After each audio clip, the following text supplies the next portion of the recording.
Welcome to another episode of Mike Reads. Tonight we'll be continuing in our series on Adam Smith's The Wealth of Nations with our third read in Book 5, Chapter 3, which is entitled Of Public Debts.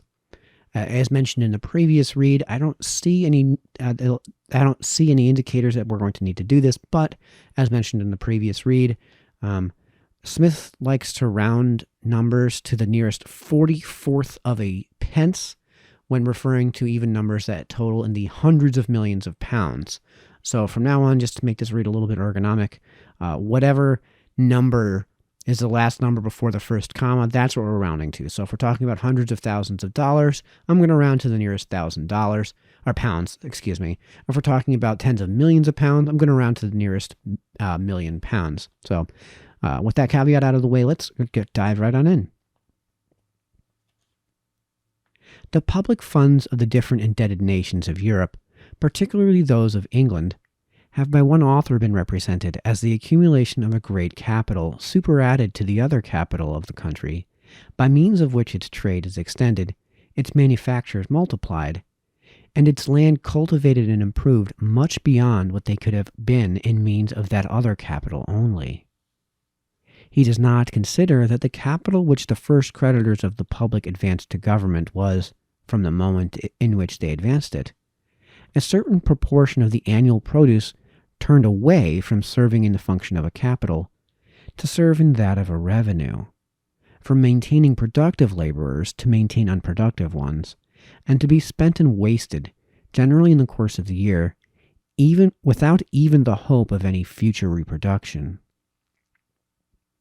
In return for the capital which they advanced, they obtained, indeed, an annuity in the public funds in most cases of more than equal value.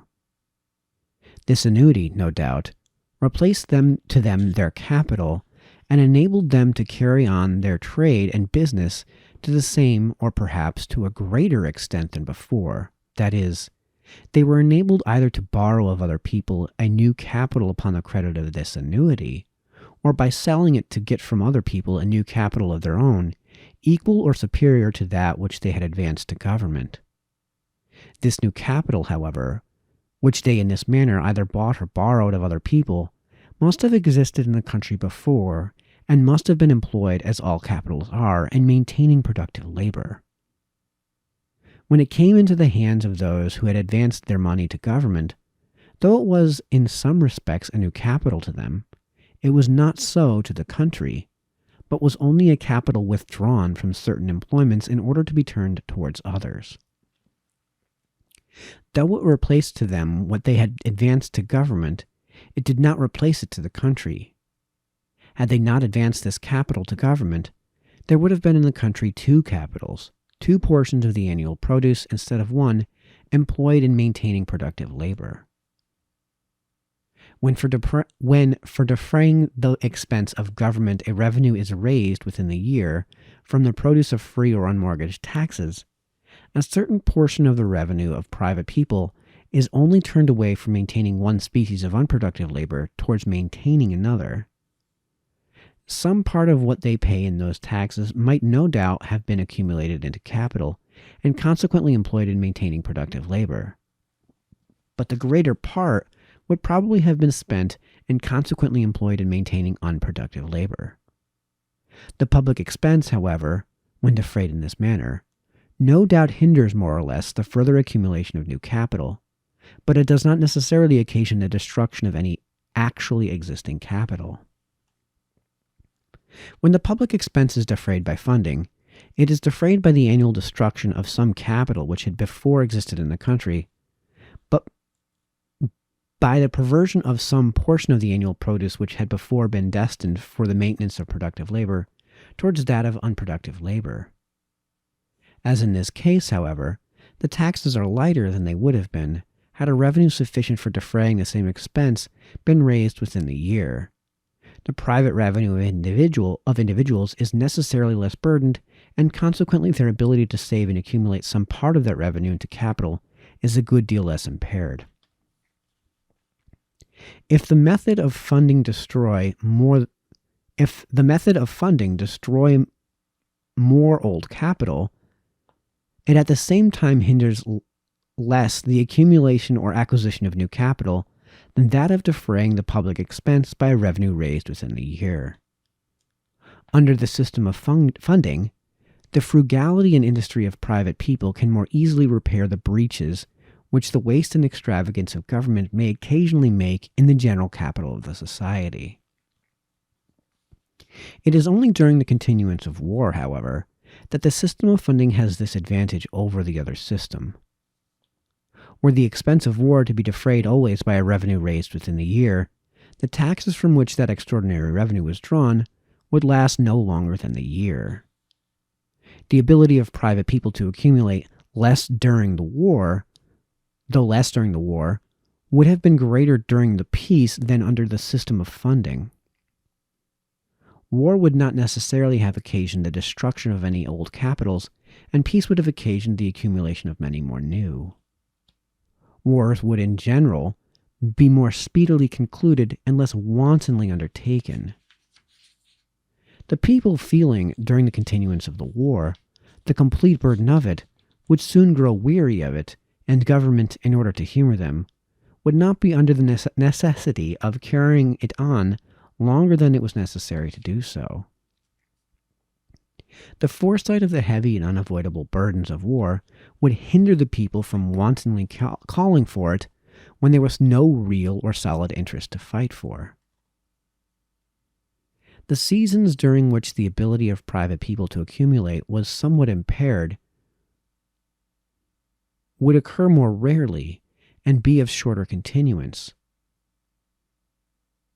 Those, on the contrary, during which that ability was in the highest vigor, would be of much longer duration than they can well be under. Holy moly. Those, on the contrary, during which that ability was in the highest vigor, would be of much longer duration than they can well be under the system of funding. When funding, besides, has made a certain progress, the multiplication of taxes which it brings along with it sometimes impairs as much the ability of private people to accumulate even in time of peace as the other system would in time of war. The peace revenue of Great Britain amounts at present to more than 10 millions a year. If free and unmortgaged, it might be sufficient, with proper management and without contracting a shilling of new debt, to carry on the most vigorous war. The private revenue of the inhabitants of Great Britain is at present as much encumbered in time of peace. Their ability to accumulate is as much impaired as it would have been in the time of the most expensive war had the pernicious system of funding never been adopted. In the payment of the interest of the public debt, it has been said, it is the right hand which pays the left. The money does not go out of the country. It is only a part of the revenue of one set of the inhabitants which is transferred to another, and the nation is not a farthing the poorer. This apology is founded altogether in the sophistry of the mercantile system, and after the long examination which I have already bestowed upon that system, it may perhaps be unnecessary to say anything further about it. It supposes, besides, that the whole public debt is owing to the inhabitants of the country, which happens not to be true, the Dutch, as well as several other foreign nations, having a very considerable share in our public funds. But though the whole debt were owing to the inhabitants of the country, it would not upon that account be less pernicious. Land and capital stock are the two original sources of all revenue, both private and public. Capital stock pays the wages of productive labor, whether employed in agriculture, manufactures, or commerce. The management of those two original sources of revenue belongs to two different sets of people, the proprietors of land and the owners or employers of capital stock. The proprietor of land is interested, for the sake of his own revenue, to keep his estate in as good condition as he can, by building and repairing his tenants' houses, by making and maintaining the necessary drains and enclosures, and all those other expensive improvements which it properly belongs to the landlord to make and maintain. But by different land taxes the revenue of the landlord may be so much diminished, and by different duties upon the necessaries and conveniencies of life, that diminished revenue may be rendered of so little real value that he may find himself altogether unable to make or maintain those expensive improvements. When the landlord, however, ceases to do his part, it is altogether impossible that the tenant should continue to do his. As the distress of the landlord increases, the agriculture of the country must necessarily decline. When, by different taxes upon the necessaries and conveniencies of life, the owners and employers of capital stock find that whatever revenue they derive from it will not, in a particular country, purchase the same quantity of those necessaries and conveniencies which an equal revenue would in almost any other, they will be disposed to remove to some other. And when, in order to raise those taxes, all or the greater part of merchants and manufacturers, that is, all or the greater part of the employers of great capitals, come to be continually exposed to the mortifying and vexatious visits of the tax gatherers, this disposition to remove will soon be changed into an actual removal. The industry of the country will necessarily fall with the removal of the capital which supported it, and the ruin of trade and manufactures will follow the declension of agriculture. To transfer from the owners of those two great sources of revenue, land and capital stock, from the persons immediately interested in the good condition of every particular portion of land, and in the good management of every particular portion of capital stock, to another set of persons, the creditors of the public, who have no such particular interest, the greater part of the revenue arising from either must, in the long run, occasion both the neglect of land and the waste or removal of capital stock. A creditor of the public has no doubt a general interest in the prosperity of the agriculture, manufactures, and commerce of the country, and consequently in the good condition of its land, and in the good management of its capital stock. Should there be any general failure or declension in any of these things, the produce of the different taxes might no longer be sufficient to pay him the annuity or interest which is due to him. But a creditor of the public, considered merely as such, has no interest in the good condition of any particular portion of land, or in the good management of any particular portion of capital stock. As a creditor of the public, he has no knowledge of any such particular portion. He has no inspection of it. He can have no care about it. Its ruin may in some cases be unknown to him, and cannot directly affect him. The practice of funding has gradually enfeebled every state which has adopted it. The Italian republics seem to have begun it. Genoa and Venice, the only two remaining which can pretend to an independent existence, have both been enfeebled by it. Spain seems to have learned the practice from the Italian republics, and, its taxes being probably less judicious than theirs, it has, in proportion to its natural strength, been still more enfeebled. The debts of Spain are of very old standing. It was deeply in debt before the end of the 16th century, about 100 years before England owed a shilling. France, notwithstanding all its natural resources, languishes under an oppressive load of the same kind. The Republic of the United Provinces is as much enfeebled by its debts as either Genoa or Venice.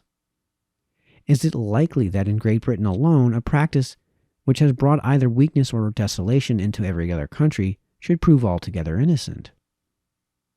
The system of taxation established in those different countries, it may be said, is inferior to that of England.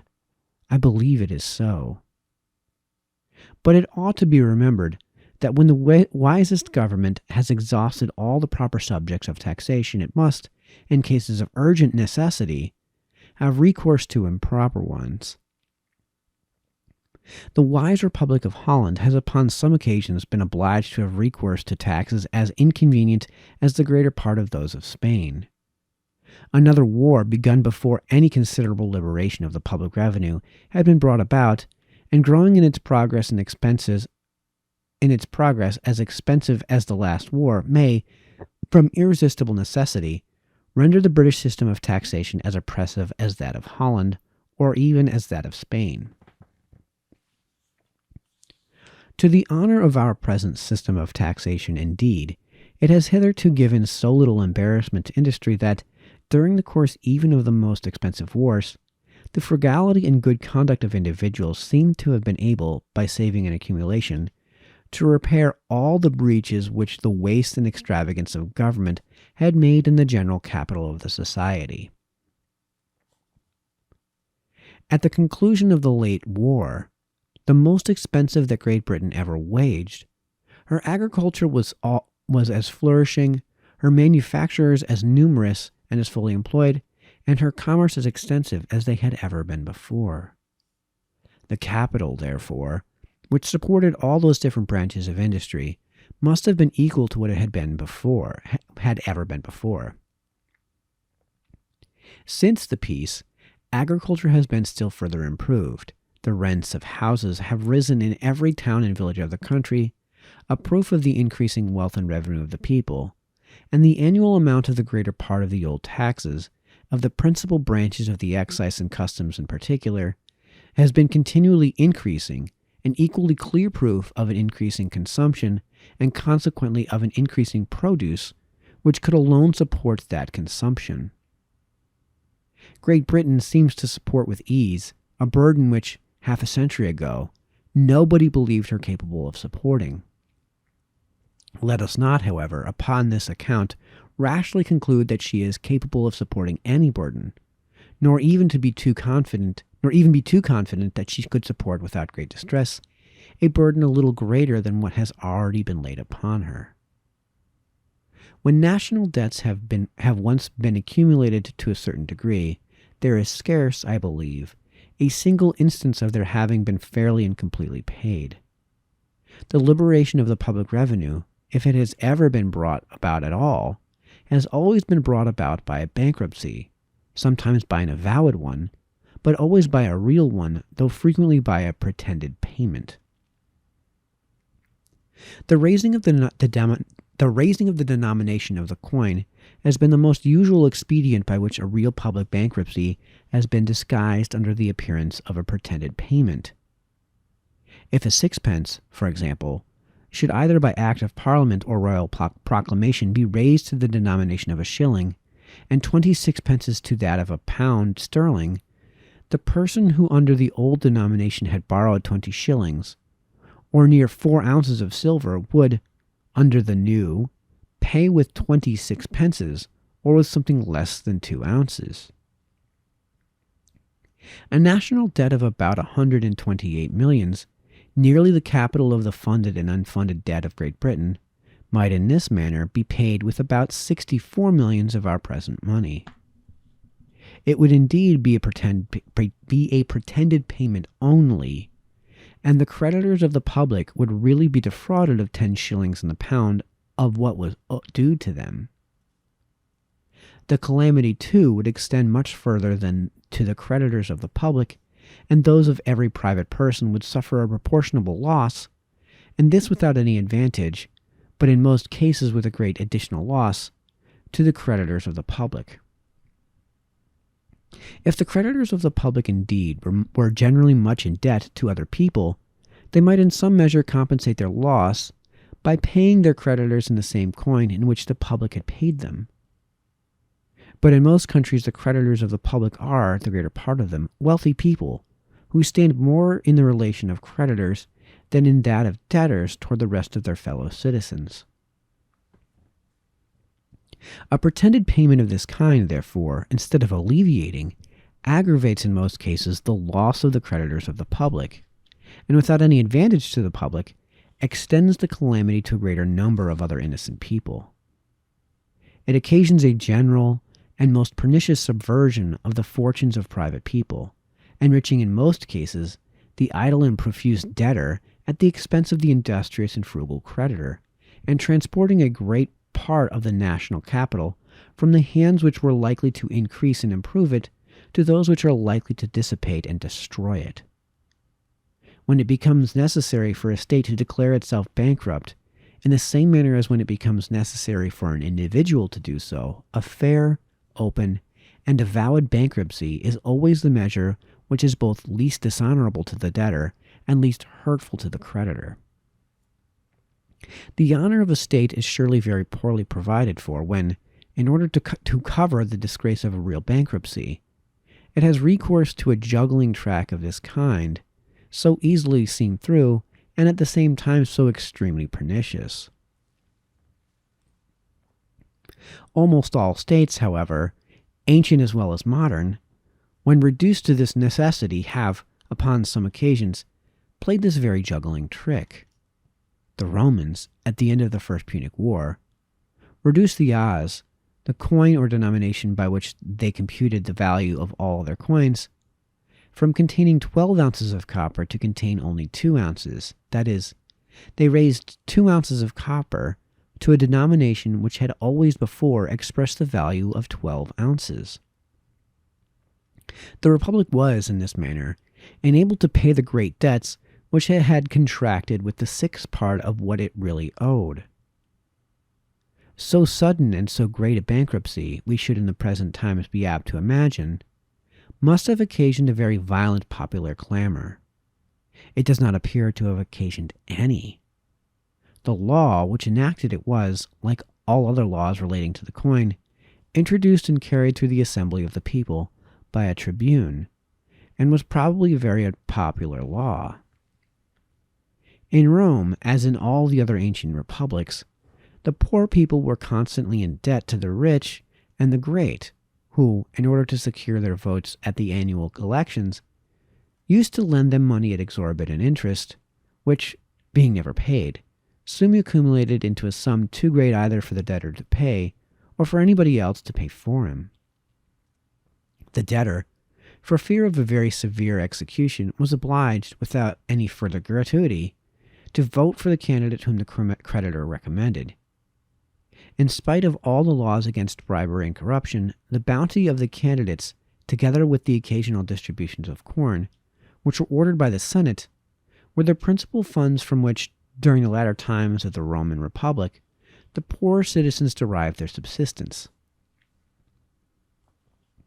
To deliver themselves from the subjection to their creditors, the poor citizens were continually calling out either for an entire abolition of debts, or for what they called new tables, that is, for a law which should entitle them to a complete acquittance upon paying only a certain proportion of their accumulated debts.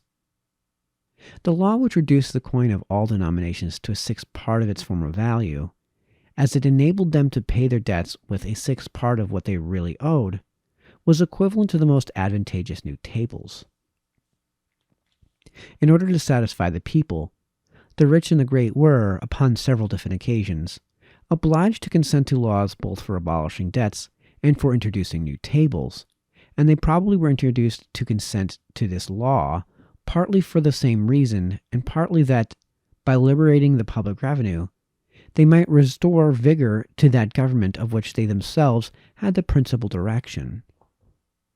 An operation of this kind would at once reduce a debt of 128 millions to 21,333,333 pounds 6 shillings and 8 pence. In the course of the Second Punic War, the as was still further reduced, from 2 ounces of copper to 1 ounce, and afterwards from 1 ounce to half an ounce, that is, to the fourth part of its original value.